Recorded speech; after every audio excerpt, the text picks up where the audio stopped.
အားလုံးပဲမင်္ဂလာပါခင်ဗျာ။နောင်ရုပ်စီရဲ့ Official YouTube Channel လေးကနေပြန်လည်လို့ကြိုဆိုလိုက်ရပါတယ်။စိတ်ဝင်စားဖွယ်ကောင်းတဲ့ဇာတ်လမ်းလေးတွေကိုအမြဲတမ်းတင်ဆက်ပေးနေအောင်ပါမို့ကျွန်တော်တို့ရဲ့ Channel လေးကို Like and Subscribe လေးပြုလုပ်ပေးခဲ့ပါအောင်နော်။ယခုတင်ဆက်ပေးသွားတော့မှာကတော့နောင်ရုပ်စီရေးသားထားတဲ့တမှုတာတတ်ကြလေသည်ဆိုတဲ့ဇာတ်လမ်းတွေလေးရဲ့ဇာတ်သိမ်းပိုင်းကိုတင်ဆက်ပေးသွားတော့မှာဖြစ်ပါတယ်။တာကျဲတယောက်တကယ်ကိုတည်ငြိမ်သွားခဲ့သည်။သူဖျားတိမ်မိအစီအစဉ်အတွက်အလုပ်တွေကိုရခင်တကားထက်ပုံမူစူးစမ်းလုပ်ကင်နေသည်ဖျားဤတီများကိုတော့တာကျဲဘသူ့ကိုမှမပြောပေတခါသေးဘူးပြင်ဖို့နားလဲဆိုသလိုမတမာသူတွေရဲ့ရန်ကိုတာကျဲစိုးရင်မိနေတော့သည်သို့တော်ခက်သည်ကဖျားတိမ်မိဦးတာကျဲဆုံးဖြတ်ပြီးနောက်ပိုင်းသူ့အနားတွင်အမြဲလိုလိုမမြင်ရသည့်တစုံတစ်ယောက်ကရောက်ရှိလာတတ်ပြီးသူ့ကိုစကားတွေလာလာပြောနေတတ်သည်တာကျဲပေတလူကိုမယုံနဲ့ပေတလူကမင်းကိုလိမ့်နေတာတာကျဲပေတလူကလိမ့်နေတာထိုသူရောက်လာတိုင်းပြောနေသည့်စကားတို့သည်ကထိုစကားကြီးသာဖြစ်သည်တခါတရံတာကျဲက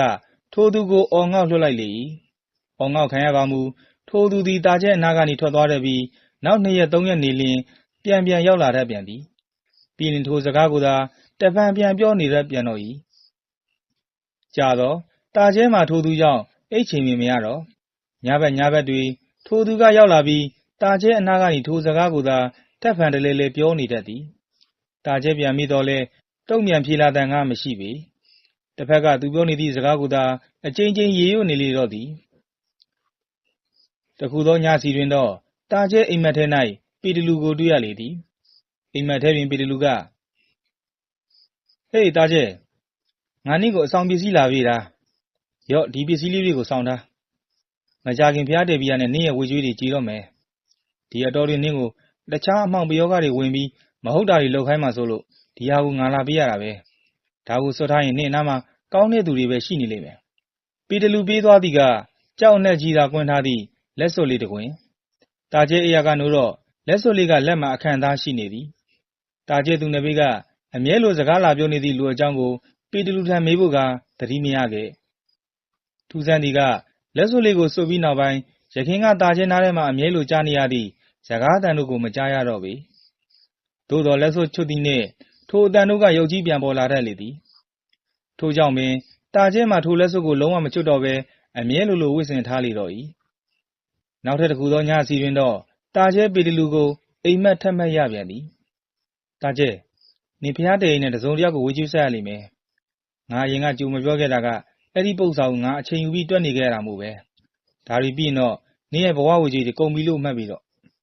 ပေတလူ၏စကားကိုတာကျဲတိတိပပနားမလည်ပြီပြန်မေးရန်ကိုလည်းမကြိုးစားသို့တော့ပေတလူနင့်ကိုမယုံကြည်နဲ့လို့ငါတပည့်ကတယောက်ကပြောနေတယ်တာကျဲ၏စကားကြောင့်ပေတလူကအားရပါရရေမောလိုက်သည်သို့တော့ထိုမတိုင်မီပေတလူကမျက်စိမျက်နှာပြတ်သွားသည်ကိုတာကျဲရေကနေဖမ်းမြင်လိုက်မိသည်အမလီငါတာကျဲရဲ့ဒါကြောင့်မို့နင့်ကငါဘယ်သူပါပြောမယုံပါနဲ့လို့ပြောခဲ့တာပေါ့အခုလာပြောနေတဲ့သူရဲ့စကားကိုနင်ယုံကြည်ကြမလို့ဘူးကဲအဲ့ဒါကိုထားလိုက်တော့ငါသွားတော့မယ်ပေတလူကပြောဆိုလှည့်ထွက်သွား၏ပေတလူ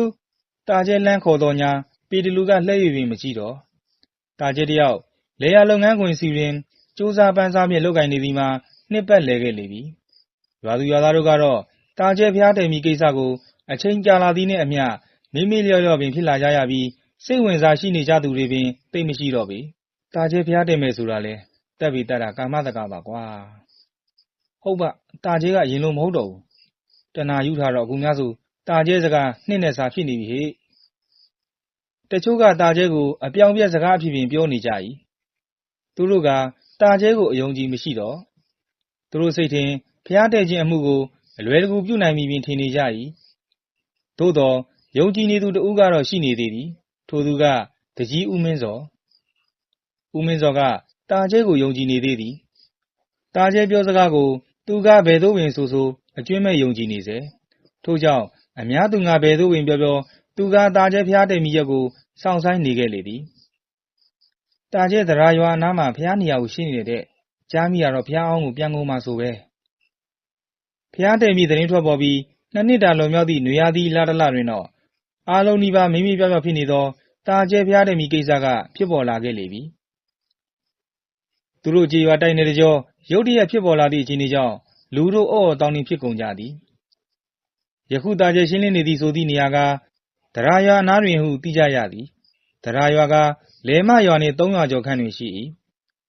ငကိုကပင်ထူးဆန်းမှုများစွာဖြင့်ရှိခဲ့သောအယူတယောက်တည်းမိဖုရားသည်မြည်တို့မြည်များထူးခြားမှုများကြုံကြရမည်ကိုအားလုံးကစိတ်ဝင်စားသိရှိလိုနေကြသည်ထို့ကြောင့်တာကျဲဖုရားနေရာရှင်းလင်းနေသည့်နေရာတွင်လူများစွာစုဝေးရောက်ရှိလာကြသည်တာကျဲကတော့ဘသူကိုမှဂရုစိုက်မနေသူလှုပ်လို့သည့်အရာကိုသာဒီဇိုင်းမက်မက်လှုပ်ဆောင်နေလေသည်ပေါက်တူးဓာတို့ဖြင့်ခြုံတော်ကြောက်တွေလွှမ်းမိုးနေသည့်ဖုံးစိုးမြေကြီးကိုတာကျဲအားသွန်ခွန်ဆိုင်ခုတ်ထွင်နေသည်လဲမရွာသူရွာသားတို့ကသတင်းကြားချင်းတကြီးဦးမင်းစောကိုယ်တိုင်ဦးစီးပြီးပစ္စည်းစရာတချို့ဖြင့်တရာရွာစီကိုလိုက်ကြသည်သူတို့တွေရောက်သည့်အခါတွင်တော့တာကျဲ၏လောက်ွက်ကအတော်လေးပင်ပေါ်လွင်နေလေပြီတာကျဲကပေါတူးတစ်လက်ဖြင့်ဖုံးစိုးမြေအလဲစီကတောင်ဖို့လိုမြေစာကုန်းကြီးကိုထုဖြိုနေသည်ကိုလည်းသူတို့မြင်ကြရသည်ဒီလူလှုပ်တာလှုပ်နေတာအခုထိဖျားနဲ့ပတ်သက်တဲ့အစအနတော့မတွေ့ရသေးဘူးဟုတ်ပါအခုထိအုပ်ကျိုးဥစ္စာတော့မပေါ်သေးဘူးတန်တော့တို့တွေသူယူစကားကိုယုံမိပြီးလာကြည့်ကြတာမှားပြီထင်ရဲ့တော်သေးတာပေါ့ဒါတော့ငါတို့ဝင်လုံးမကူလို့လုံမြကူမီလို့ကတော့မွေပါလဲဆုံးသားလဲဆုံးဖြစ်တော့မှာဟဲ့မိတိတ်မီးပြောတဲ့မွေပါလဲဆုံးသားလဲဆုံးနဲ့အခုကိစ္စကဘာပဲတက်တော့အမလီလီမဲမင်းကြီးမှရွှေဘူးရဲ့ညီကိုအဲ့လီလောက်အမဲလို့ကိုမထင်သားမိဘူးသူပြောတဲ့အဓိပ္ပာယ်ကအလုပ်ပြက်အကင်မဲနဲ့လာကြည့်ကြပြီးဝင်များလုပ်ကူမင်းရေလောက်အားပါဆုံးမယ်လို့ပြောတာရှင်းပြီလားစီစုံရွာကမိမတတိုက်ကသူတို့ချင်းဟောင်းပါဖြင့်အတင်းတုံနေသည်ထိုမိမများပြောသည်ကလည်းလာကြည့်ကြသူများနှင့်ထက်တူပင်သူယူတယောက်၏စကားကိုတတိချယုံစားပြီးဘယ်သူကမှလုံးမကူလိုပြီးမို့တာကျဲနေပေတွင်ဝမ်းကြည့်နေသည့်လူအုပ်ကြီးကသာများပြီးလုံးကူလူသူကမရှိပေဦးမင်းစော်တို့ကထိုမိမတို့၏စကားကြောင့်တာကျဲ၏လောက်ွက်ကိုသိမြင်လိုစေဖြင့်အရှိစီကိုအတင်းကာရောတိုးကပ်မိကြသည်တာကျဲပေါက်လဲသောပေါက်ပြားသွားစီကမိဘွားများလွှင့်စင်ထွက်လာသည်ကိုအားလုံးမြင်လိုက်ကြရသည်အားလုံးကတစုံတစ်ခုထူးပြီးကိုသိလိုက်ကြရပြီးလူအုပ်ကြီးကရှဲခင်းနေဖြစ်သွားကုန်ကြသည်တွေ့ပြီဟေးတွေ့ပြီကွာဝမ်းကောင်းတန်ကြီးနဲ့အော်လိုက်သည့်တာကျဲတွေ့ပြီလားတာကျဲဒါဖြင့်ငါတို့လောက်ကူဝီလာပြီဟဲ့တကြီးဦးမင်းစော်သည်ဝမ်းသာအားရဖြင့်တာကျဲကိုလှမ်းအော်ပြောလိုက်ပြီးလူအုပ်ချုပ်ကြီးကိုတိုးထွက်ကတာကျဲရှိရာစီကိုအပြေးတစ်ပိုင်းလှမ်းသွားလေသည်ဟာဟုတ်သားပဲဟာမှန်ပေ၏တကြီးဦးမင်းစော်အုံများအစီထထားသည့်ဇေဒီအစိပ်ပိုင်းဟုမှန်းဆရသည့်အရာကိုတွေးလိုက်ရသည်ဟေးလဲမာသားတို့လာကူကြအောင်ဒီမဲ့တွေ့နေပြီလဲမာသားတို့သည်သူတို့ယူဆောင်လာသည့်လက်နက်ကိရိယာများဖြင့်ဝိုင်းလာကြပြီးအုပ်ကျိုးများတစုံတစပေါ်နေသည့်ကုန်းကမှုကိုဝိုင်းဝန်းကဖြိုချလေတော့သည်အားလုံး၏တက်ညီလက်ညီမှုကြောင့်မကြာခင်တွင်ပင်အုပ်စီအဝန်းအဝိုက်6000 9000ခန့်ရှိမိစေသည့်အထက်ပြည့်စင်ဟုယူဆရသည့်နေရာကိုတွေ့ကြရလေတော့သည်ဇေဒီကမြေကြီးထဲမြုပ်နေတာဟာအောက်ထိတူးဖော်ကြမှရမယ်ထင်တယ်ဟုတ်တယ်ဟေ့လဲမာသားတို့လှုပ်အားစွမ်းပြလိုက်ကြတာပေါ့လဲမာသားတို့ကြွေးကြော်ကြသည်သူတို့၏ကြွေးကြော်သံများကြောင့်အခြားသောရွာသားများသည်လည်းလှုပ်ခတ်ဖြစ်ကုန်ကြကာဟေးဒါမျိုးသာသနာရေးရဆိုရင်တော့တို့ကျွန်းစုသားတွေကလည်းလက်မနေဘူးဟေ့ဒါပြီဟေ့ဟုတ်တယ်ဟေ့တို့အင်းဆောင်သားတွေလည်းဝိုင်းကူကြမယ်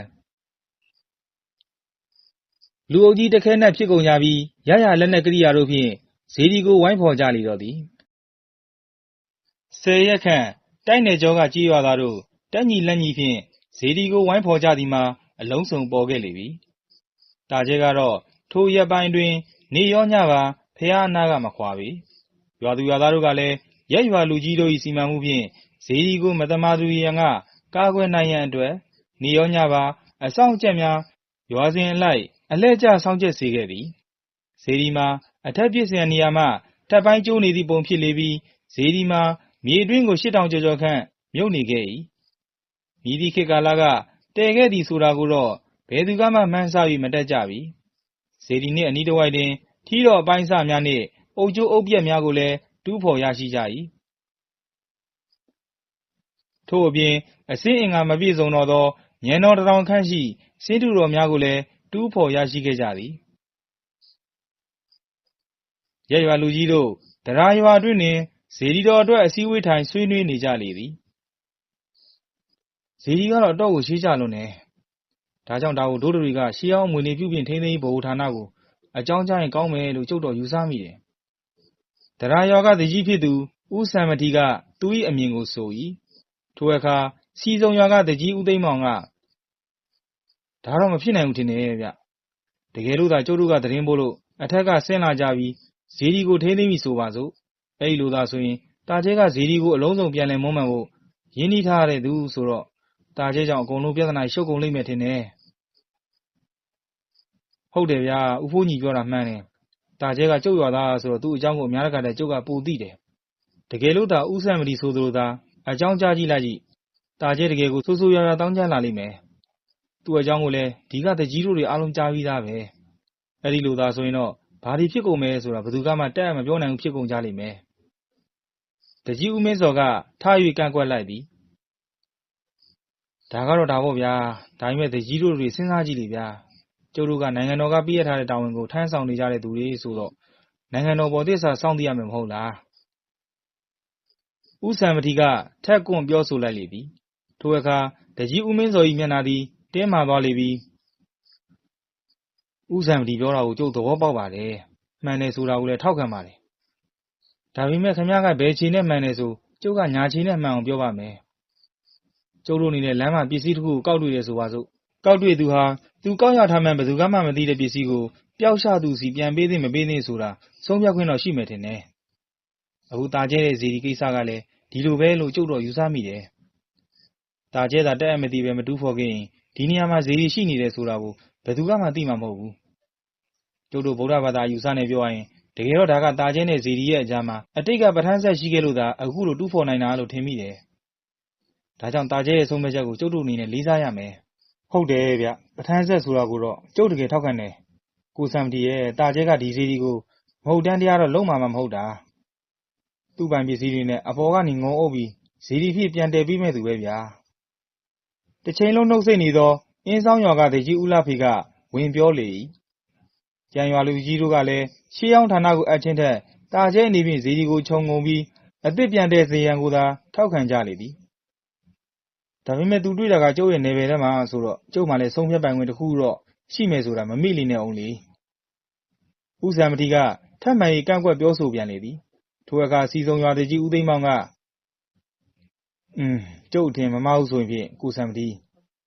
ခင်ဗျားကဒီကိစ္စနဲ့ပတ်သက်ပြီးနိုင်ငံသစ္စာကိုတိတိနဲ့သတင်းပို့ခြင်းနဲ့ဆိုတာတဲ့ခင်ဗျားအနေနဲ့ဒီကိစ္စကိုမြည်ပြီးစင်ပြူတော်မီကြံဆိုးသလိုမျိုးတစုံတစ်ခုကိုမျှော်လင့်နေတာထင်တယ်။ဘာဗျတကြီးဦးသိမ်းမောင်ကြီးစကားကမှန်ပေ၏တကယ်တော့တရားရွာတကြီးဦးစံမတီသည်ထိုကိစ္စနှင့်ပတ်သက်ပြီးရှေးဟောင်းဌာနကိုသတင်းပို့ပါမူနိုင်ငံတော်ကပြည့်ရသည့်စုတစိတ်တစ်ခုခုရရှိလာနိုင်ပေမည်ဟုမျှော်လင့်နေသူပင်ထို့ကြောင့်အနာဘော်တုတ်ကြကတကြီးဦးစံမတီကထအော်လိုက်လေသည်တော်ပြီဒီမဲ့ခင်ဗျားတို့နဲ့ခင်ဗျားတို့ရွာကအယူကတကယ်တော့ကျုပ်တို့ရွာကိုတက်တက်လာရှုပ်တာဒီကိစ္စကိုကျုပ်ကန့်ကွက်တယ်ဗျာကျုပ်ရွာပိုင်းထဲမှာဖျားတယ်ဖို့ဆိုတာကိုကျုပ်လုံးဝခွင့်မပြုနိုင်ဘူးဘာအခြေအနေကအမြင်မတူသည့်အတွက်အေးဆက်ရာကတင်းမာခဲ့လေပြီတကြီးဦးစံမတီကဒေါနှင့်မောနှင့်အော်ဟစ်ပြောဆိုပြီးနောက်ရှူးရှူးခြားခြားဖြင့်အစည်းအဝေးစီကနှုတ်ဆက်ထွက်ခွာသွားလေတော့သည်ထိုမှသည်စတင်ကအခြားရွာများနှင့်တရားရွာတို့ကြားဇေဒီတော်နှင့်ပတ်သက်၍မတည့်ရှုကြတော့ပြီဇေဒီစီကိုလည်းတရားရွာကအစောင့်ကျက်များချထားပြီးအခြားရွာသားများကိုအလားမခံစေရန်ဦးစံမတီကအမိန့်ထုတ်ထားလိုက်လေတော့၏တာကျဲကိုပင်တရားရွာသူရွာသားတို့ကဇေဒီစီကနေဝိုင်းဝန်းမောင်းထုတ်ခဲ့ကြလေသည်တရားရွာတရွာလုံးညတုန်းကဝမ်းသွားကုန်ကြလို့တဲ့တရက်နှစ်ရက်ခန့်ကြာအခြားရွာများစီကိုရောက်ရှိလာသည့်သတင်းစကားတရားရွာတွင်တကြီးဦးစံမတီကစပြီးတရွာလုံးနီးပါးဝမ်းသွားနေကြရလေသည်ကလေးငယ်များသာဝမ်းမသွားပဲရှိနေလေသည်ကာလဝမ်းယောဂအထင်ဖြင့်မြို့ကကျမ်းမာရေးဝန်ထမ်းများကိုဆက်သွယ်ရောက်လာစေကစစ်ဆေးတော်လဲအရာမထူးပေစစ်ဆေးဘွဲကကာလဝမ်းယောဂမဟုတ်ဟုလဲဆိုလေ၏ဝမ်းယောဂမဟုတ်ဆိုရခြင်းမှာသူတို့တွေအားလုံး၏ဝမ်းလျှောကြပုံကလည်းဆန်းလွန်းလှသည်တာမန်ကာလဝမ်းယောဂဆိုပါလျင်ရက်မချပါပဲဇက်တိုက်သွားနေရမည်ပင်ယခုတော့သူတို့က2ရက်ချတွင်မှတရက်သာဝမ်းသွားကြခြင်းဖြစ်ရ၏ဒါဖျားကိစ္စကိုကလန်ကစံလုပ်လို့ဖြစ်တာဖျားကိစ္စတွေတာကျဲကိုဝိုင်းပြီးမောင်းထုတ်ကြတော့တာကျဲရဲ့အဆောင်ချက်တွေကသူတို့ကိုဒုက္ခပေးလိုက်ပြီ နီးစပ်ရာရွာတွေမှာတော့ထင်ကြီးအမျိုးမျိုးမှတ်ချက်အမျိုးမျိုးဖြင့်ထိုအကြောင်းကိုဝမ်းသာအားရပြောနေကြသည်တကြီးရေဒီကိစ္စတော့တာမန်မဟုတ်တော့ဘူးကျုပ်တို့ရွာကဇေဒီနဲ့ပတ်သက်ပြီးအမှားကျူးလို့မိပြီထင်တယ်စေအိမ်ကောင်းကိုစန်းတင်ကအဆိုပြုသည်အေးကွာအာဘိုက်ကလည်းနားလိုက်တာကွာအေးဖိုးစန်းမင်းပြောတာငါလည်းထင်မိနေပါတယ်ဒါပေမဲ့ကွာငါတို့ကဒါကိုဘယ်လိုဖြေရှင်းရမလဲဘယ်လိုဖြေရှင်းရမလဲဆိုရင်တော့တကြီးရဲ့အခြားရွာတွေကပြောသလိုဇေဒီကြောင့်လားတာကျဲကြောင့်လားမသိရတော့ကျုပ်တို့တွေဇေဒီကအဆောင်ရှောက်တွေကိုကောတာကျဲကိုရောပါတောင်းပန်တာပိုကောင်းမယ်လို့ကျုပ်တော်ထင်တယ်ကျုပ်တင်မကဘူးနော်ရွာသူရွာသားအားလုံးကလည်းဒီအတိုင်းပဲအထင်ရှိကြတယ်အဲ့ဒါတကြီးခွင့်ပြင်ကျုပ်တို့လှုပ်ရှားရှာဆက်လို့မလို့တကြီးစီလာပြောကြည့်တာကိုစန်းတင်းကထပ်မှန်၍အကြံပြုလေတော့တကြီးဦးစံမလီသည်အော်အေးအာအေးဖိုးစန်းဒီကိစ္စကိုမင်းကြိုက်သလိုသာရှင်းပြီးတော့ငါတော့ဘိုင်းနဲ့လိုက်ပြီးမို့အိမ်သာပြေးပြီဦးစံမလီကပြောဆိုအိမ်သာရှိရာစီကိုပစိုးစွန်အောင်ဆွဲပြီးပြေးထွက်သွားလေတော့သည်ကိုစန်းတင်းကတော့တကြီးစီကခွင့်ပြုချက်ရပြီမို့သူလှုပ်ဆောင်စရာရှိသည်များကိုလှုပ်ဆောင်ရန်တကြီးအိမ်ချမ်းထဲကထွက်ခွာသားလေတော့သည်တရားရွာကရွာသားတွေဖျားငုတို့ကြီးစီမှာဝန်ချတောင်းပန်ကြသည်ပြီးတော့တာကျဲစီကိုလည်းရွာကကိုယ်စားလှယ်တချို့လွှတ်ပြီးတောင်းပန်ခိုင်းတော့၏ပြီးနောက်အားလုံးစုပေါင်းညီညာစွာဖြင့်ဖျားနှပေးဝယ်ရာဇမတ်ကာထားသောအာယုံကံမန်းတဲ့တစ်ခုကိုပင်ဆောက်ခဲ့ကြလေသည်ပြီးတော့ဖျားပြန်တည်ရန်အတွက်အလူငွေများကောက်ခံခြင်းကိုဆောင်ရွက်ကြလေတော့သည်ဤသို့အလူငွေကောက်ခံခြင်းကိုကအစတွင်တာကျဲကမသိသို့သောတိသည့်အချိန်တွင်တော့ဒီဖျားကိုကျုပ်တာကျဲတယောက်တည်းပဲဥပဒကပြုပြီးတင်မှာဘယ်သူမှအလူထဲဝင်ကြမလို့တာကျဲကခက်ပြက်ဆိုသည်ဤဝဲရွာလူကြီးတို့ကအဲ့ဒီလိုတော့လေဘယ်ဟုတ်မလဲတာကျဲရဲ့လှူထိုက်လို့အခွင့်ကြုံခိုက်အားလုံးကုသိုလ်ကောင်းမှုအကျိုးအတွက်လှူဒန်းတင်တာပေါ့တာကျဲကာခါတီးတီးကောင်းရမ်းသည်ဒီဖျားကကျုပ်တည်ခဲ့တဲ့ဖျားဒီဘဝမှာအပြီးသက်ပါမှကျုပ်ဘဝဝေကျွေးတွေလွတ်မြောက်မှာကြားရသူအပေါင်းအံ့အားတသင်တာကျဲနှင့်ယခုပေါ်တော်မူလာသောဖျားငုတ်တို့၏ဆက်ဆက်မှုကိုယခုမှပင်ထိုသူတို့ကသိကြရသည်ဖြစ်ရ၏ဘလို့တာကျဲမင်းပြောတာတကယ်လားဟုတ်တယ်ကျုပ်ကိုယ်တိုင်တည်ခဲ့တာဒါပေမဲ့အတိတ်ဘဝမှာကျုပ်ရဲ့အာဟုတုတရားကပြင်းထန်လွန်းလို့ဖះကိုပြီးအောင်မတင်နိုင်ခဲ့ဘူးဒါကြောင့်ဒီဘဝမှာတော့ကျုပ်အပြီးပြတ်တည်ရမယ်ကြားရသူတို့တာကျဲအတွက်စိတ်မကောင်းမီဖြစ်မိကြသည်ဒါဖြင့်လေတို့တွေငွေကြေးအနေနဲ့မကူညီတော့ဘူးဒါပေမဲ့လုံအားဌာနတော့ပါဝင်လို့ရတယ်မလားတာကျဲဝမ်းသာသွားသည်သို့တော့ဒါကိုတော့ကျုပ်ပြန်မေးကြည့်ပါဦးမယ်သူတို့ကခွင့်ပြုရင်ကျုပ်ပြန်ပြောပြပါမယ်နောက်2ရက်ခန့်ကြာတော့တာကျဲထံကအထက်ကခွင့်ပြုသည်ဟုအကြောင်းပြန်လာခဲ့သည့်အတွက်အားလုံးကဝမ်းသာရဲလဲဖြစ်မိကြရတော့သည်နောက်တစ်နေ့ဝဲမန်းတက်အတွင်း၌တာကျဲဖွင့်ချလိုက်သောရွှေတင်ကားပြားများဟာရွှေတင်ကားတွေမနှဲပါလားတာကျဲကဒါတွေကကျုပ်ဖျားတယ်ဖို့ရှာထားတာတွေဟောတာကတော့ကျုပ်ရဲ့လောကရွှေနှဲတာတွေတာကျဲကပြောဆိုလက်တစ်ဖက်ထဲကအဝတ်ထုတ်ကလေးကိုဖြန့်ခင်းပြလိုက်၏ဟာပတ်စံတွေပါလားဟုတ်ပေ၏တာကျဲစုဆောင်ထားသည့်ပတ်စံများရေတွက်ကြည့်ပါကပမာဏအတော်ပင်များနိုင်သည်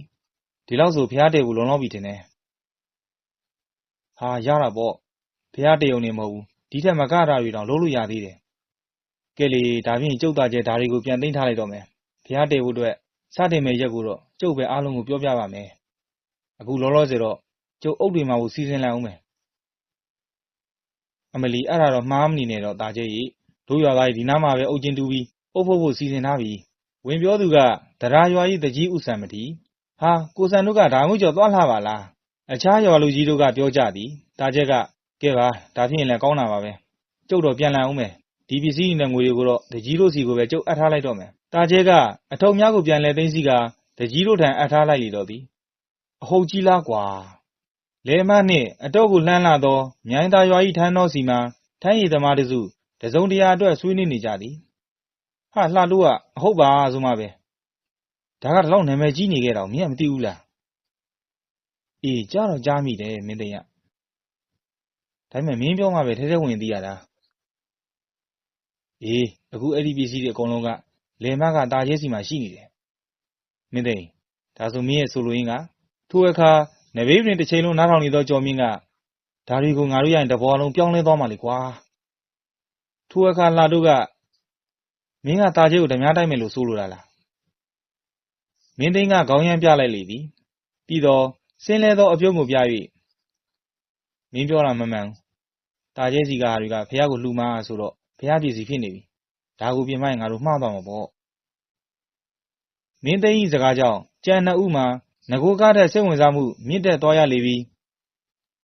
ဒါဖြင့်မင်းကဘာလုပ်ချင်တာလဲအေးငါလုပ်ချင်တာဒီလိုကွာအခုမင်းတို့သိတဲ့အတိုင်းတာကျဲကရွှေတဲ့ပစ္စည်းတွေကိုသူ့အလိုလိုရရှိနေတယ်အေးဒီတော့ကွာငါစီစဉ်ချင်တာကဒီလိုဒိုလောကမှာရွှေတိုက်ငွေတိုက်ကြေးတိုက်ဥစ္စာတိုက်ဖျားတိုက်ဆိုတဲ့များစွာသောတိုက်တွေကရွှေတိုက်ကိုတာကျဲကသိနေတယ်လို့ငါယူဆတယ်ဒါကြောင့်ငါကတာကျဲစီကနေတဆင့်ခံပြီးသူရရှိနေတဲ့မူလတိုက်ကိုတူးဖို့ဆိုလိုတာဟာမင်းဟာအကြီးကြီးပါပဲလားကျော်မြင့်ကအထိတ်တလန့်ဆို၏လှတိုးကဟေးကောင်တိုက်တူးဖို့ဆိုတာကလွယ်တာမဟုတ်ဘူးနော်ပြီးတော့တာကျဲဆိုတာကလည်းအယူတွေထဲမှာမှနာမည်တစ်လုံးနဲ့နေတာလှတိုးဤစကားကိုမင်းသိန်းကဂယုမတဟန်ပြုလေပြီးဒီမှာလှတိုးကငါပြောပြမယ်အခုငါတို့၃ယောက်ထိုင်နေကြတယ်မင်းဆင်းရဲတယ်ငါဆင်းရဲတယ်ကျော်မြင့်ဆင်းရဲတယ်ဆိုတာကဘာလို့လဲမရှိလို့ကွာမရှိလို့ဒီမဲ့ငါဆက်ပြောမယ်မင်းတို့နဲ့ငါနဲ့ကတီပေါ်တီဘက်တွေဒါပေမဲ့မင်းတို့မသိတာကငါမှဆရာအောင်ထူးဆိုတဲ့တိုက်ဆရာအသီးတယောက်ရှိတယ်ကွာသူ့ကိုအကျိုးချောင်းပြောပြပြီးတော့ငါကဒီကိစ္စကိုစီစဉ်မှာမင်းတို့ကတော့ငါရဲ့အချစ်ဆုံးလေးတွေမို့အရင်ဆုံးသိပေးတာစိတ်ပါရင်တော့လုပ်ပေါ့ကွာမပါတော့လေဖဲနိုင်တယ်ကျန်တဲ့ဦးတွေ့ဝေသွားကြသည်အတန်ကြာသည်ထိစကားဝိုင်းကတိတ်ဆိတ်သွား၏လှတိုးနေကျော်မြင့်တို့တယောက်မျက်နှာတယောက်ကြည့်မိကြသည်မင်းသိန်းကတော့ထရီမြူတဲ့ကိုခွက်နစ်ပြီးတကြိုက်မော့လေသည်သူတို့၃ယောက်ကစိုးပေါ်စိုးဘက်များအရက်တော့ထိုင်းရတော့အတူတူဖဲရိုက်ကြက်တိုက်လည်းအတူတူနောက်ဆုံးနွားခိုးကျွဲပေါ်ဆိုရင်တော့မှအတူတူရဲတာယခုမင်းသိန်းရဲ့တွေကကြံ၂ယောက်အတွက်စွန့်စားရရောက်ပြီတော့ညာအောင်မြင်ပါကရွှေပုံစီများရနိုင်သည်ကျော်မြင့်မင်းဘယ်လိုသဘောရလဲကျော်မြင့်ကမဖြေမိသားဆက်ပြပြီးလှတိုးကိုအမေးပြန်ပြုသည်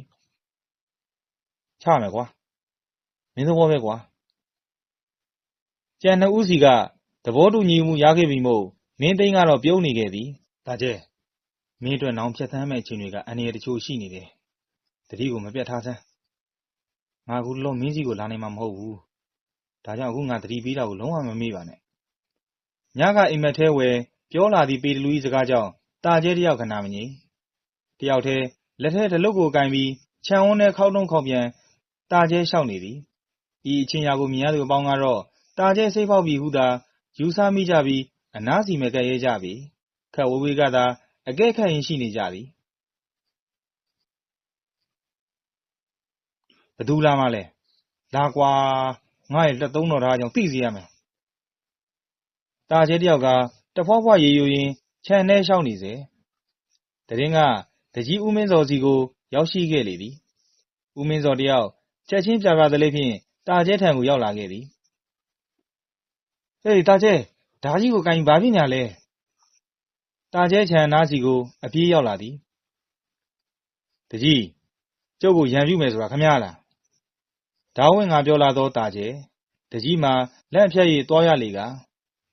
ဟာမဟုတ်ပါဘူးတာကြီးကငါမင်းကိုစိတ်ဝူလို့လာကြည့်တာပါတာကျဲဘာမှပြန်မပြောဓာကိုအသာပြန်ချလိုက်ပြီးငြိမ်နေလေ၏တကြီးကတာကျဲမင်းရဲ့ဘာထွေးနဲ့ငါနဲ့ကသူမသိခင်ကတိတ်ခင်ခဲ့တာကွသူတေကန်ကြီးတော့လေမင်းကိုစောင့်ရှောက်ပါလို့ငါ့ကိုအတန်တန်မာခဲ့တာဒါကြောင့်မို့မင်းနဲ့ပတ်သက်ဘာပဲဖြစ်ငါမှတောင်းဝန်ရှိတယ်အခုမင်းဘာတွေဖြစ်နေလဲဘာတွေလုပ်ချင်လဲငါ့ကိုရင်ပြောပြငါအစားဆုံးကူညီမယ်တာကျဲကတကြီး၏မျက်နှာကိုစိတ်စိတ်ကြည့်သည်ပြီးတော့သူ၏နဘေးဝင်ခြင်းကိုမလုံးမလဲဖြင့်ဝေ့ဝကြည့်သည်ထို့နောက်တွင်မှတကြီးကျုပ်မှာအန်ရတချို့ရှိနေတယ်ဘာလဲဆိုတော့ကျုပ်မသိဘူးဒါပေမဲ့ဒါကမကြာခင်ကျုပ်စီကိုရောက်လာလိမ့်မယ်ဟာဘလို့ဖြစ်တယ်တော့ကျုပ်မသိဘူးကျုပ်ဖះကိစ္စမပြီးမချင်းတတိတော့အတော်ထားလိမ့်မယ်တကြီးဦးမင်းစောတက်ပြင်းကိုမတိမတာရှိုက်မိသည်တာကျဲပြောလျင်တစုံတစ်ခုကတော့မကြာခင်ဖြစ်လာပြီတော့မည်စိတ်ချပါငါမင်းကိုတက်နိုင်နေမှကူညီပေးပါမယ် အင်းမတကြီးကျုပ်တော့သတိမပြတ်ထားမှရမယ်တကြီးလည်းသတိမပြတ်ထားပေါ့အင်းမကဲပါတကြီးပြန်တော့ကျုပ်ဆက်ပြီးစောင့်ကြည့်နေလိုက်မယ်တာကျဲကပြောပြောဆိုဆိုပတ်ဝန်းကျင်ကိုမလုံးမလဲကြည့်ရင်တကြီးအနာကထွက်သွားလေတာကျဲနဲ့တော့ဘာလို့ကြုံအောင်လည်းမသိပါဘူးတကြီးဦးမင်းစောခေါင်းကိုခါရိုင်းရင်ခက်ကြီးကြီးဆိုမိသည့်စကားသာဖြစ်သည်ဟေးဘသူလဲတိတ်ဆိတ်နေသည့်မြင့်တကောင်ရန်အခါလယ်မရွာအတွင်းကင်းလှည့်ဆောင်ရွက်နေသည့်အဖွဲ့ကရွာတောင်စီတွင်မတင်ငါစရာလှုပ်ရှားမှုတွေ့၍နေသောအတန်ကိုင်းဆောင်ကျုပ်ပါဗျာတစ်ဖက်ကသူကထင့်ငေါ့ရင်ပြန်ပြောလာသည်ဘသူလဲကျုပ်မြောက်ပိုင်းကချစ်ထွန်းပါဗျဩချစ်ထွန်းဒါနဲ့မင်းကဒီကိုဘာလို့ရောက်နေလဲချစ်ထွန်းစီကိုကင်းအဖွဲ့ခေါင်းဆောင်ကိုရင်ဆောင်ကတွားရောက်ရင်မေးလိုက်လေသည်ချစ်ထွန်းကမချီသွားဖျဲပြုလေရင်ဟိုကျုပ်ကြီးစားလှစိန်နဲ့ဒီညချင်းထားလို့ဗျာအဲ့ဒါသူ့မိဘတွေကသဘောမတူတော့ခိုးတွေ့ဖို့ဩသိပြီကဲပါငါတို့ကလည်းတကြီးရဲ့မှာကြားချက်ကြောင့်ကင်းလှည့်နေတာအခုမင်းရေကနှစ်ဖူးစာရေးဆိုတော့လဲနားလည်ပြရမှာပေါ့ကွာကဲသွားလူတိုင်းနားလည်နိုင်သောအချစ်ရေးမို့ကင်းအဖွဲ့ကကိုရင်ဆောင်ကချစ်ထွန်းကိုလွှတ်ပေးခဲ့သည်ချစ်ထွန်းထွက်သွားပြီးနောက်ဝဲကင်းအဖွဲ့သည်ထိုနေရာကနေတခြားစီကိုကင်းလဲဖို့ထွက်ခွာသွားလေတော့၏ဟေးလှတိုးမင်းပြောတာသိကြရဲ့လားညနေဆောင်အချိန်ကလေးကလှတိုး၏စကားတခွန်းကြောင့်မင်းသိန်းတို့ရွာကထွက်ခဲ့ကြရင်လမ်းတစ်ဝက်ကြော်ဝဲကျော်မြင့်ကထပ်မံ၍မေးခြင်းဖြစ်လေသည်ညနေကပင်ထွက်ခဲ့ကြတော့ညာခရီးတာကွာဝင်းလုံးသည့်အတွက်ရောက်လူနီအခါဝဲအချိန်ကတက်ကြီးကောင်းချချိန်ပင်ရှိလေပြီဒါကျဲကဒီညဖះမအိတ်မယ်ဆိုတာသိကြပါတယ်ကွာညနေကသူတို့အုပ်ဖို့နေတဲ့စီကိုငါရေခဲချောင်းရောင်းသလိုနဲ့သွားတော့သိခဲ့ရတာဒါကျဲကိုယ်တိုင်ပြောတာကွအေးပါမဟုတ်ရင်တော့မင်းသိမယ်လာရတာကနဲတဲ့ခီးမဟုတ်သိကြပါတယ်ကွာစိတ်ချစမ်းပါလှတိုး၏စကားတခွန်းဖြင့်ညောင်းညနေသောခြေထောက်များကိုအားတင်းကဖြင့်ဆက်လျှောက်လာကြသည်ပခုံးထက်စီကကြော်ပွဲပြင်ဆင်ရန်ယူဆောင်လာသည့်ပစ္စည်းများကလည်းခရီးတာဝေးလုံးသည့်အတွက်လေးလံပြီစွာကဲပါမင်းသိရဲ့ညီးမနေနဲ့တော့မကြခင်ပဲရောက်တော့မယ်ဟာတကယ်လို့မရှိရင်လည်းရောက်ပြီးမှတော့မထူးရှိတဲ့ဟာယူရမှာပေါ့ဆရာအောင်ထုကပြောသည်မင်းသိန်းတို့ကထိုစကားကြောင့်မျက်ခုံးများပင်ပင့်တက်သွားရလေပြီဗျာဆရာဘာကူပြောရလဲဟာမင်းတို့ကလည်းဝေးပါကွာဒီမဲ့ငါပြောတာကငါမရရေချိုးပြန်မယ်တာကျဲမရဖះမှာပြီးပြန်မယ်လို့ပြောတာဗျာမင်းသိန်းတို့ခြေလမ်းများပင်ရက်တန့်သွားကြသည်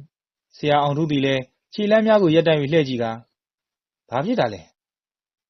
ဟိုဆရာဖះကိုမမယ်ဆိုတာဌာနဖောက်မယ်လို့ပြောရလားလို့အေးလေကွာဘာလဲမင်းတို့ကလူတွေစောင့်နေတယ်ဆိုပြီးကြောက်လို့လားဒီမဲ့မကြောက်နဲ့မောင်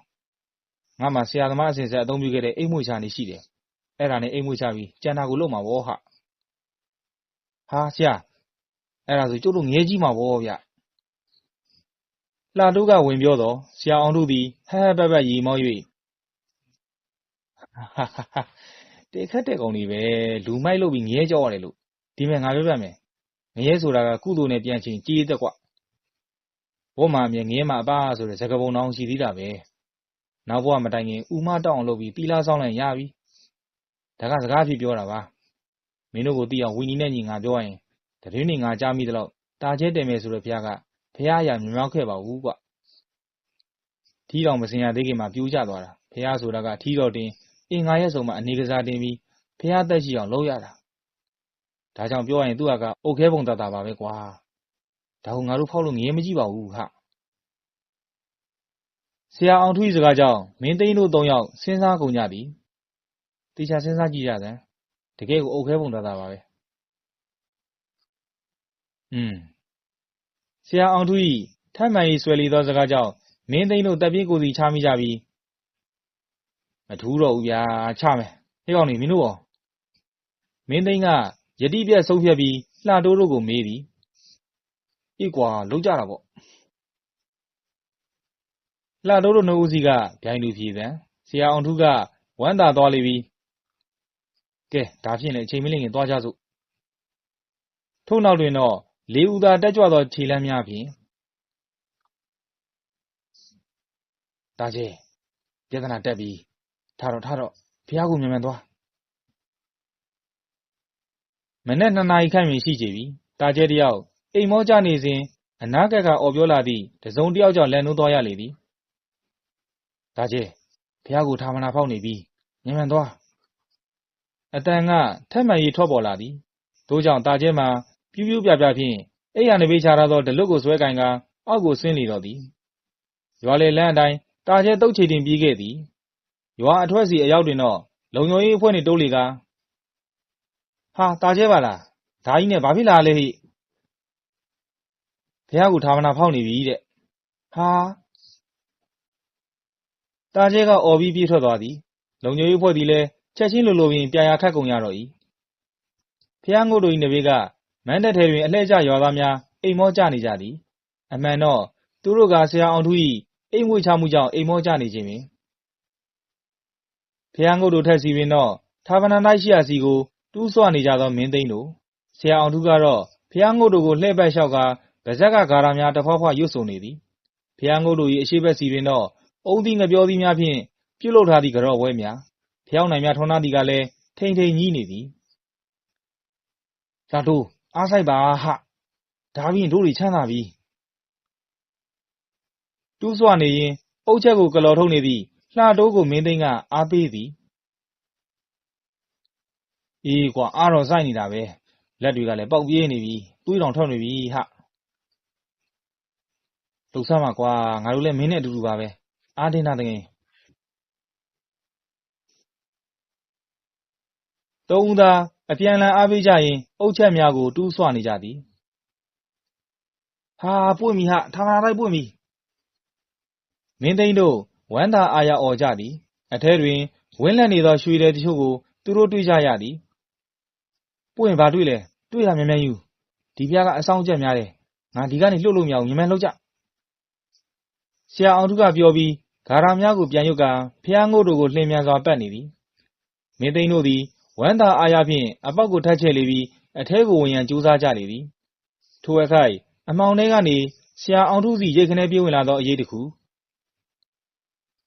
ငရဲမကြောက်တဲ့ကောင်တွေသေပြီတော့ညာတံပေးရင်ခုံဝင်လာသည့်အရေးစီကဓားသည်ဆရာအောင်ထူး၏ဇက်ပိုးစီတိတိရီရီခေါင်းတခြားကိုယ်တခြားဖြင့်ဆရာအောင်ထူး၏ခန္ဓာကိုယ်ကြီးသည်မြေစီကိုဘိုင်းကနေလဲကျသွားသည်ပိတ်မဲ့လာကြံတာကျဲကကြိမ်မောင်းပြီးဖျားငုတ်တို့နဘေးတွင်ပြင်ဆင်ထားသည့်ကြော့ဝဲကိုပြေးကန်ချလိုက်သည်ဟာတာကျဲဟိကောင်တွေလုံးကြပါအောင်သွေးစာနေသောဘလူးတစ်ကောင်နှင့်ဓာတ်ကိုကင်ထားသည့်တာကျဲကြောင့်မင်းသိန်းတို့တစုမှာအထိတ်ထိတ်အလဲလဲဖြင့်ထပြေးကြရသည်တို့ရာတွင်ကသူတို့ကြာကြာမပြေးနိုင်ကြဖျားငုတ်တို့ထက်စီကနေအောက်ကိုကျသည်နှင့်ဟာဟိကောင်တွေရေပြင်ကြီးဖြစ်သွားပြီကူကြဟိမြေပြင်ကိုရေထင်ကကူးနေကြသောမင်းသိန်းတို့လူစုမင်းတို့ကိုလည်းတတ်မယ်တာကျဲကဓားကိုဝင့်ကမင်းသိန်းတို့ထံကိုလှမ်းသွားလိုက်သည်ထိုအခါတာကျဲတော်တော့မလုံးနဲ့တော်တော့တကြီးဦးမင်းစော်ကအော်ဟေး၍တားမြစ်သည်တကြီးခေါ်ဆောင်လာသည့်ထောင်စိတ်စီကစစ်သားတို့ကတနက်ကိုဖောက်သည်တနက်တန်ကြောင့်တာကျဲရက်တန့်သွား၏တာကျဲမှားမယ်သတိထားတကြီးကပြောဆိုရင်တာကျဲတံကိုချော့ဝင်ကလက်ထဲကဓားကိုလုယူလိုက်သည်စစ်သားတို့ကတော့တာကျဲကိုတနက်ဖြင့်ချိန်ထားကြ၏တချို့ကမြေပြင်ကိုရေတင်ကရေကူးသလိုကူးခတ်နေသောမင်းသိန်းတို့3 ယောက်ထံပြေးသွားကြပြီးဖမ်းဆီးကြလေတော့၏ခက်လန်းလန်းစီတွင်တော့ခေါင်းတခြားကိုယ်တခြားဖြင့်အသက်နှင့်ခန္ဓာဦးစားကွဲနေသောဆရာအောင်ထူးမြည်သည့်တိုက်ဆရာကြီးအလောင်းကြီးကမှောက်ရက်သားဖြင့်ဖျားငုတ်တို့ကြီးနဘေးဝဲရဲများခြေရာချင်းထက်အောင်လှုပ်ရှုပ်နေကြသည်အခင်းဖြစ်နေရာတဝိုက်ဝန်းကျင်တွင်တော့လာရောက်ကြည့်ရှုကြသည့်လူအုပ်ကြီးကမနှဲမနော်တကိုယ်လုံးသွေးလင်းလင်းဖြင့်မြေပြင်ကိုရေထင်ကကူးခတ်ခဲ့ကြရသောမင်းသိန်းတို့3 ဦးကိုတော့ရဲများကလက်ထိတ်ခတ်ကဖမ်းဆီးထားလေသည်တိုက်ဆရာအောင်ထူး၏အလောင်းကြီးကတော့အခင်းဖြစ်စဉ်ကအတိုင်းမပြတ်မယွင်းသည်ရဲတို့ကဓာတ်ပုံသက်သေလူသက်သေစသည့်မှတ်တမ်းမှတ်ရာများကိုယူနေကြသည်တာကျဲ တာကျဲကိုတော့လူအုပ်အလဲတွင်ကောရဲများဖမ်းဆီးထားကြသည့်အထဲတွင်ပါမတွေ့ရထို့အပြင်လူအုပ်ထဲတွင်လည်းတာကျဲရှိမနေတို့ဆိုပါလင်တာကျဲဘယ်ရောက်နေသနည်းဘာတွေကျုပ်လူတက်ခဲ့ပြီမရိုင်းလုံးနဲ့လူရိုးမာကောင်တွေကကျုပ်ဖျားကိုဖောက်ထင်းလို့အဲ့ဒီကောင်တွေကိုကျုပ်တတ်လိုက်တာတာကျဲတယောက်သူ့ဘာတွေဥအောင်ရွှေ၏အုပ်ကူရှိဝဲထိုင်ချရင်းစကားတွေပြောနေလေသည်သူနှင့်လက်တကန်းအကွာတွင်တော့သွေးစွန်းနေသောငှက်ကြီးတောင်သားကြီးကမြေစီထိုးဆိုင်လျက်ကျုပ်မှားလားမှန်လားဆိုတာဘာတွေပြောကြည့်ကျုပ်ကတော့ဘလို့ပဲဖြစ်ဖြစ်ကျုပ်မှန်တယ်ဆိုတာမလျှော့နိုင်ဘူးကျုပ်မှန်တယ်ကျုပ်မှန်တယ်တာကျဲအော်ရည်သည်သို့တော့ထူးထူးခြားခြားစိတ်ဖောက်ပြန်နေခြင်းတော့မဟုတ်သူစိတ်သူခန္ဓာကပုံမှန်အခြေအနေအတိုင်းသာတာကျဲတယောက်စကားတွေဆက်လက်ပြောနေသည်သူသည်မိုးလိုက်ရေလိုက်ဖြင့်ရှိနေ၏အချိန်ကနေထန်းတစ်ပြားကျော်လာခဲ့သည်ထိုအချိန်ဝဲတုတ်တန်တဲ့စီကိုဝင်ရောက်လာသည့်ရဲတပ်ဖွဲ့နှင့်လဲမရွာကလူတချို့ရဲများဝင်လာကြသည်ကိုမြင်သောတာကျဲသည်မြေစီကားကိုစက်ကနေဆွဲနှုတ်ယူပြီးတိုက်ခိုက်ရန်ဟန်ပြင်လိုက်၏ထိုအချင်းရာကြောင့်ရဲများကတနတ်များဖြင့်ထိုးချိန်ကုန်ကြပြီးအနောက်ကလိုက်ပါလာကြသူများကရှဲကနေနဘေးကကုန်ကြသည်တကြီးဦးမင်းစော်ကတော့ရဲတို့၏အရှိစီကိုတိုးတက်ခါတာကျဲကိုကာကွယ်လိုက်ပြီးဆရာတို့သိခံကြပါဦးများကျုပ်သူ့ကိုကြည့်ပြောရမယ်ထိုအခါတာကျဲကဟေးကြီးခင်ဗျားတို့ကျုပ်ကိုလာဖမ်းတာမလားလာလေဗျာလားလာအေးဒါပေမဲ့တခုတော့ရှိတယ်တာကျဲဆိုတဲ့ကျုပ်ကတော့ဒီအတိုင်းဖမ်းခံလိုက်ရရင်နောက်ရာဇဝင်ရိုင်းသွားမယ်အရေးမို့ဒီအတိုင်းတော့လက်ပိုက်ပြီးဖမ်းမခံနိုင်ဘူးခင်ဗျားတို့ထဲကအရင်လာတဲ့ကောင်အရင်သေးမယ်ဝင်ခဲ့ကြဓာတ်ကိုဝင်လျက်တာကျဲဆိုသည်တကြီးကတာကျဲကိုမျက်နှာမူလိုက်ပြီးမဟုတ်ဘူးတာကျဲမင်းမှန်တယ်အခုဖြစ်ခဲ့တဲ့ကိစ္စမှာမင်းမှန်ပါတယ်ငါတို့အခုလာတာကမင်းကိုဖမ်းဖို့ဆိုတာတဲ့မင်းကိုကူညီဖို့လာခဲ့တာတာကျဲကတကြီးကိုမထီသလိုကြည့်ကဘာဗျကျုပ်မှန်တယ်ဟုတ်လားလာပြီးလီဆဲမနေစဲမှလည်းတကြီးရာကဲခင်ဗျားပြောကြည့်စမ်းကျုပ်မှန်တယ်ဆိုဒီကောင်တွေကကျုပ်ကိုဘာအတွက်ဖမ်းဖို့လာကြသလဲတကြီးကခေါင်းရမ်းလိုက်သည်ပြီးတော့မှန်တယ်ဆိုတိုင်းလဲတိုင်းပြည်တစ်ခုမှာရှိနေတဲ့တရားဥပဒေကိုတော့အတိုင်းအတာတစ်ခုဒီအမှန်တရားပေါ်ပေါက်ထိရင်ဆိုင်ရမယ်လေတာကျဲရဲ့ဒါကိုမင်းသိဆုံးပဲဖြစ်မှာပါဒီလောကမှာအမှန်တရားဆိုတာအခုချိန်ထိပုံဖြတ်ဖုံးကွယ်လို့ရာယိုထုံးစံမရှိသေးပါဘူးကွာမင်းဘက်မှာငါတို့ရွာသားတွေပြင်ဟောဒီတိုက်နယ်တကြောကရွာသူရွာသားတွေအားလုံးရှိနေပါတယ်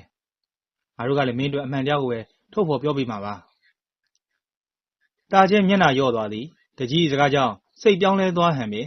ဝိနေတော်တာကအောက်စီကိုစိုက်ကြသွားသည်သို့တော့ကျုပ်ဖမ်းမခံနိုင်ဘူးကျုပ်မှလှုပ်ရှားတွေရှိနေသေးတယ်ဒီဘဝဒီဝေကျွေးကြီးကိုကျုပ်ကြေလွှန်းလာပြီကျုပ်အဖမ်းခံလိုက်ရင်ကျုပ်ရဲ့လှုပ်ဆောင်စရာတွေကိုလုံနိုင်မှမထင်တော့ဘူး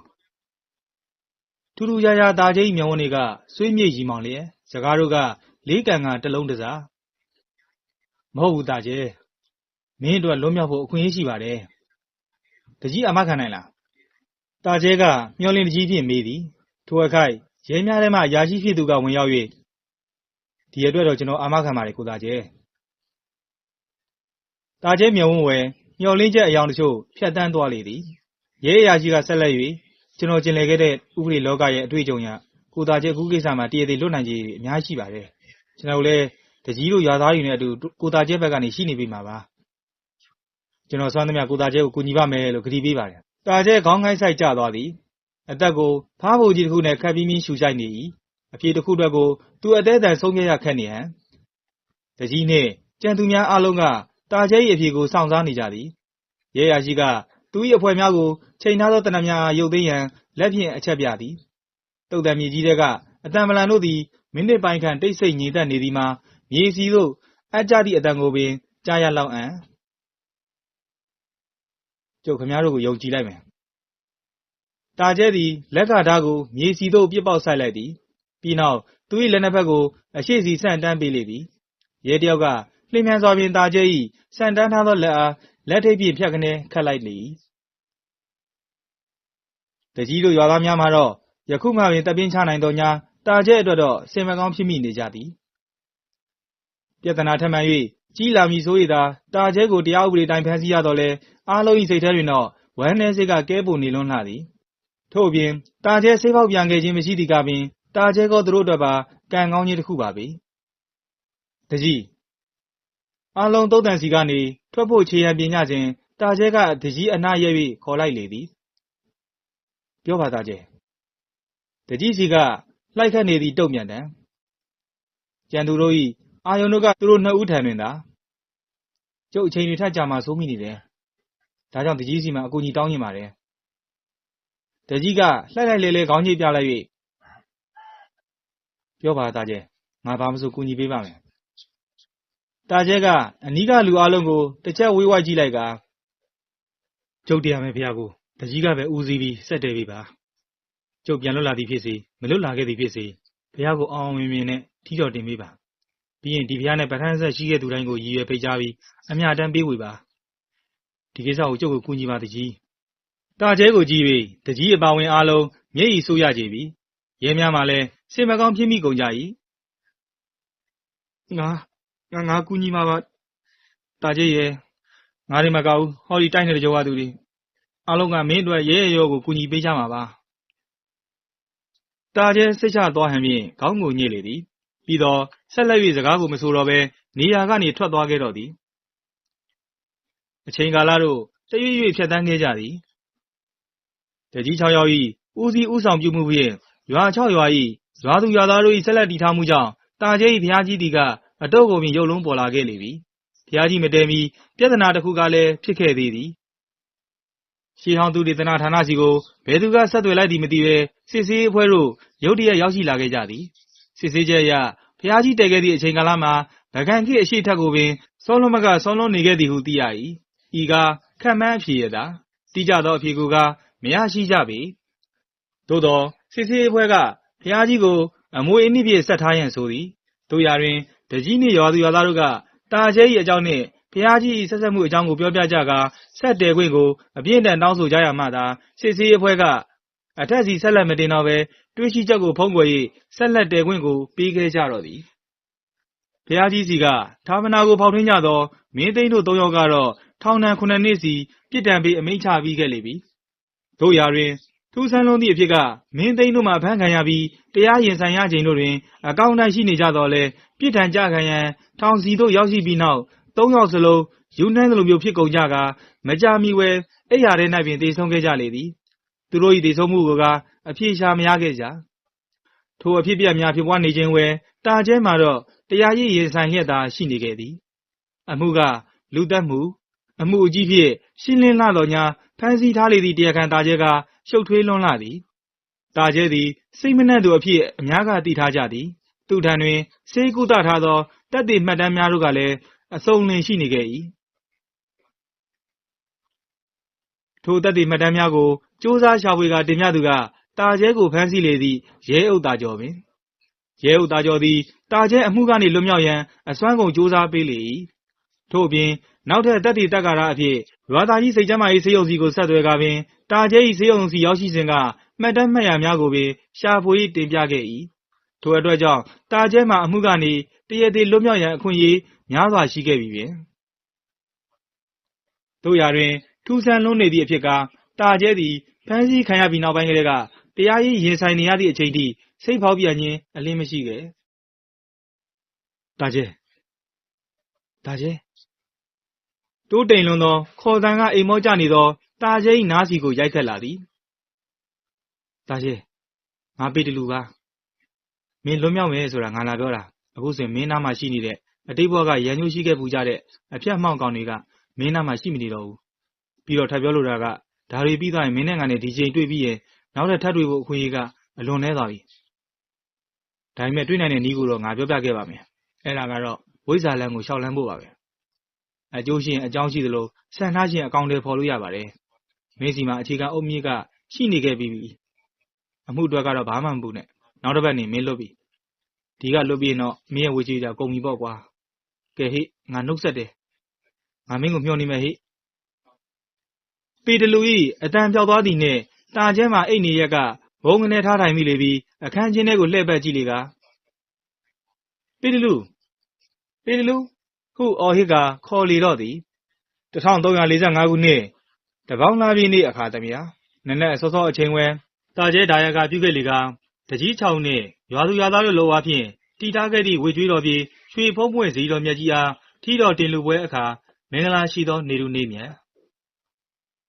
ရွာသူရွာသားများနှင့်ထီတော်တင်ပြီးဖျားကြီးအားလာရောက်ကဖူးမြော်ကြသည့်အပြိသက်တို့ကကြက်ပြန်မကြစီကားလွန်လာသောတန်ဃာတော်ရှင်သူမြတ်တို့ကဖ ះရှိစီကမင်္ဂလာမန်းနဲ့စီဝဲမြတ်ဗုဒ္ဓ၏တရားတော်တို့ကိုရွတ်ဖတ်တဲ့စဉ်နေကြလေသည်ဘုရားကြီးထက်စီကိုတင်လူမိထီတော်ကြီးကမန်းတက်အတွင်းတက်ပယ်လွန်းစွာရှိနေလေ၏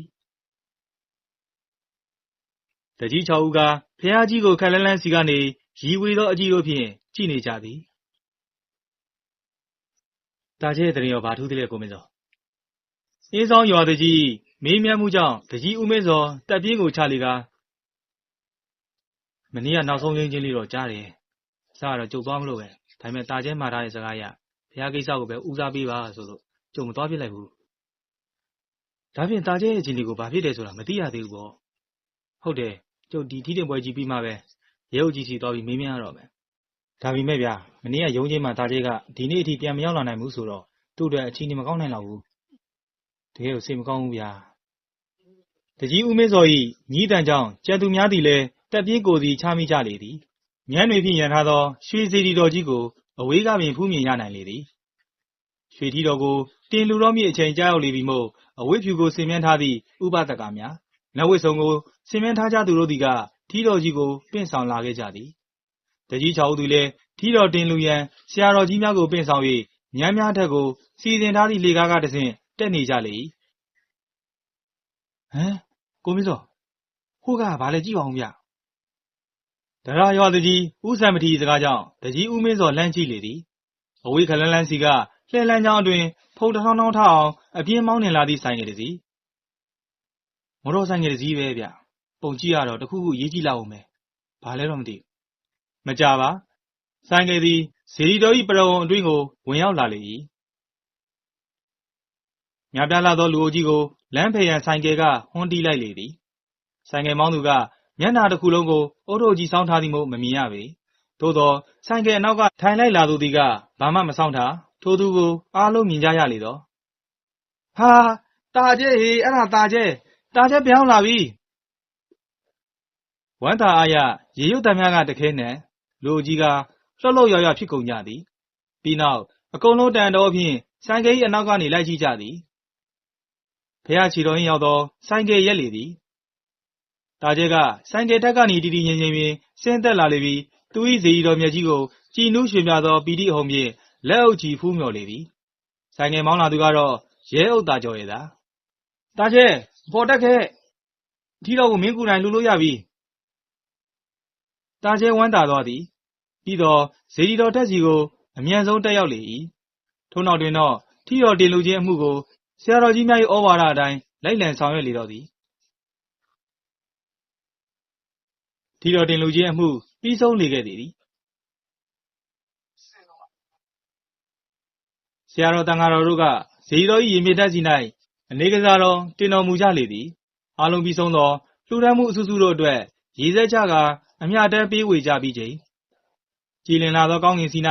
တိမ်မဲများယုတ်ကြီးရတိုင်းလာလေသည်မိုးတွေမင်းလာလေဟေ့ဘာဖြစ်တာလဲမသိဘူးငွေခေါင်ခေါင်မိုးညိုတာထူးဆန်းနေဟေ့ကောင်းကင်ကိုမော့ကြည့်ပြီးအော်ကြသည့်အတန်တို့ကဆူညံစွာကောင်းကင်တက်စီကမိုးဆက်မိုးပေါတချို့ကျလာခဲ့သည်လျှက်စီးလက်ကြောတချို့လည်းပေါ်လာခဲ့လေ၏မိုးပေါကလေးတို့ကတဖြောဖြောကျဆင်းလာ၏လူတို့သည်ကမန်းတဲ့အတွင်းစီကိုတိုးဝေနေရာယူကြလေပြီသို့သောတာကျဲကတော့ရင်မြင့်တက်စီကနေအပိတက်ခဲ့ပြီဖြစ်သောဇေဒီတော်ကြီးကိုဖူးမြော်မဝသည်နှင့်ပစိတုတ်ကလက်အုပ်ရှိ၍ရှိနေစေမိုးပေါတို့ကတဖြည်းဖြည်းပိုမိုကျဆင်းလာသည်တစ်ချက်မိုးချင်းတန်တဲတဲတို့ထွက်ပေါ်လာနေသည်တာကျဲသည်ကတော့မိုးရီစက်တို့ကြားကဇေဒီတော်ကိုဖူးမြော်ကြည်ညိုနေစေရှိသည်များလူသူအလုံးတို့ကမိုးရီပေါတို့ကြားကတာကျဲကိုသာဘာဖြစ်မလဲစိတ်ဝင်စားဖြင့်ဟာသူ့ကိုဒီတိုင်းထားလို့မဖြစ်သေးဘူးတောက်ခေါ်မှဖြစ်တော့မယ်တကြီးဦးမင်းစော်ကပြောပြောဆိုဆိုလူကြားစီကတိုးဝေထွက်ရန်ပြင်လိုက်သည်ထိုအချိန်ဝဲသူ့၏လက်စီကိုတစုံတစ်ယောက်ကဆွဲထားခြင်းကိုခံလိုက်ရ၏ဦးမင်းစော်လက်ကြည့်လိုက်တော့ဟင်အရှင်ဖေသူတို့ရွာเจ้าစီကเจ้าနိုင်ဆရာတော်အရှင်ဇနီးဟာတကားကြီးတာကျဲဆိုတာကဘဝရဲ့အနေမြင့်အတက်အကျများစွာနဲ့တို့ဘုရားရှင်ဟောခဲ့တဲ့တန်တရားအကြောင်းကိုဟောဒီဝေကျွေးတော်ပြည်ဇေတော်ကြီးနဲ့အတူတရုပ်ဖော်ပြနိုင်ခဲ့တယ်ထူးဆန်းမှုတွေများစွာနဲ့လဲလောကဇက်ခုံကြီးပေါ်မှာတန်ဝေကတရားတွေရရှိအောင်စွမ်းဆောင်ပြခဲ့တယ်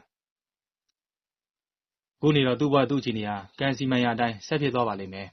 ဒီတစ်ချိန်တော့သားကျဲဟာသူပြောခဲ့ဘူးသလိုဇေယီတော်ကြီးပြီးဆုံးတာနဲ့သူ့ရဲ့ဝေကျွေးတွေပြေးပြီဆိုတာအမှန်ဖြစ်ပါစေလို့တကားကြီးရောဖုန်းကြီးပါဆွေတောင်းပေးကြရုံကလွယ်ပြီးဘာရှိအောင်မလဲတင်ပါဗျာတကြီးဦးမင်းစော်နဲ့အတူအနီးပတ်ဝန်းကျင်ကလူတို့ဆရာတော်ကြီးဆုံးမတော်ဝင်ကစကားကိုနာခံလိုက်ကြသည်ဆရာတော်ကပင်ဆက်လက်၍အခုရုတ်တရက်ပြောင်းလဲသွားတဲ့ရာသီဥတုကိုကြည့်ရတာတော့ဒါကျဲနဲ့ပတ်သက်ပြီးစိုးကျိုးတွေပြေးမယ်လို့တော့ဖုန်းကြီးမထင်ဘူးဇေယီတော်ကြီးပြီးဆုံးပြီးသူ့ဘဝရဲ့ဝေကျွေးတွေပြေပြောက်ခဲ့ခြင်းအတွက်ကောင်းကင်ကနတ်ကောင်းနတ်မြတ်တို့ကတာရုခေါ်တာပဲဖြစ်မယ်လို့ဘုန်းကြီးယူဆမိတယ်ဒီအတိုင်းပဲဖြစ်ပါစေလို့လည်းဘုန်းကြီးဆုတောင်းမိပါတယ်လေဆရာတော်ကြီးစကားအဆုံးအားလုံးကြီးတို့ကတာကျဲထံစီရောက်ရှိသွားကြသည်တာကျဲကတော့ဇေယီတော်ကြီးကိုသာမလုံးမရှက်ဖြင့်ကြောက်စီရုပ်ပမာအကြီးညိုမပြတ်ဖူးမြော်ကရှိနေစေထိုအချိန်ဝဲတာကျဲနဲ့တူအားလုံးသောသူတို့သတိပဋ္ဌာန်မိသည့်အရာများကရှိနေခဲ့သည်ထိုအရာများကမိုးဆက်မိုးပေါတို့ကကြာဆင်းလျက်ရှိနေသည့်မြေပြင်ထက်စီဝဲလူသူရဲလို့အကောင်ထင်မမြင်ရပါပဲဇေဒီကနေအဝေးစီကိုဥတီထွက်ခွာသွားကြလေသည့်ခြေရာများသာဖြစ်တော်သည်လိုက်ပါခန်းစားနားဆင်ပေးကြသောပရိသတ်ကြီးတို့ခင်ဗျာကျွန်တော်အခုတင်ဆက်ပေးနေတဲ့တမှုတာတက်ကြလေသည်ဆိုတဲ့ဇာတ်လမ်းလေးကတော့ဒီမှာလည်းပဲပြီးဆုံးသွားပါပြီဒီဇာတ်လမ်းလေးမှာကျွန်တော်ရဲ့ဖွင့်ဟဝန်ခံချက်အနေနဲ့ဖြစ်ရမဲ့ဇက်ကောင်ကိုအခြေခံပြီးတော့သာရေးခဲ့ပါသည်တို့ရာတွင်နောက်ပိုင်းအခန်းများ၌ဇလန်းလှစီရန်ဖြစ်ရမှန်တဲ့စိတ်ကူးရင်ကိုဦးစားပေးကရေးခဲ့ရပါသည်ဤသို့ပင်ဆိုစေကမူစာရေးသူသည်စာဖက်သူတို့ကိုဖျော်ဖြေခြင်းရသားနှင့်အတူမြတ်ဗုဒ္ဓဟောကြားရသောတန်တရာ၏လေပတ်ပုံကိုအထူးပြုတင်ပြခဲ့ပါသည်ဟုထင်မြင်ယူဆမိထားပါသည်တာကျဲဟူသည်ပြင်မဇက်ကောင်သည်ကယခုအချိန်ထိကောင်းရောင်းကောင်းဝယ်လှုပ်ရှားကာသူယုံကြည်ရာလမ်းကြောင်းစီကိုဥတီရင်တက်ရှိထင်ရှားရှိနေခဲ့ပါသည်